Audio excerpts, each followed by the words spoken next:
Hello' friends, আমি আজি আহিছোঁ ৰেইন ফৰেষ্ট ইকো ৰিজৰ্টত। ৰিজৰ্টখন আছে নেপকো ব্ৰিজৰ তলত। জয়পুৰ ফালৰ পৰা গ'লে সোঁ চাইডে সৰু ৰাস্তা এটা পায়, নেপকো ব্ৰিজৰ আগত সেইফালেদি সোমাই যাব লাগে। চাইনবোৰ্ড তাত দিয়া আছে, আপোনালোকে চাইনবোৰ্ডখন চাই সেইফালেদি যাব।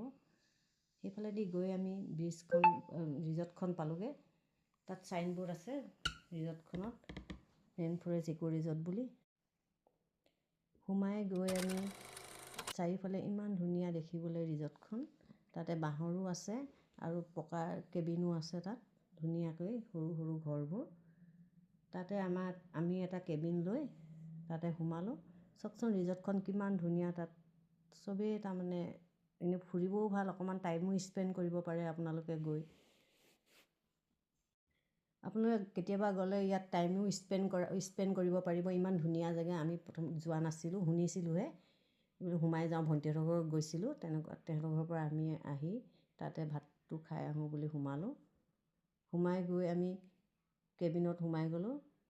কেবিন এটা ল'লোঁ, লৈ পিনি তাত এই মেনু বুকখন লৈ তাতে আমাৰ অৰ্ডাৰবিলাক দিলোঁ।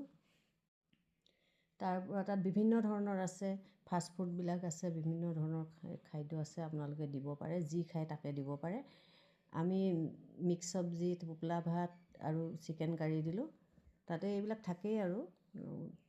ধন্যবাদ, আপোনালোকেও পাৰিলে যাব কেতিয়াবা। Thank U.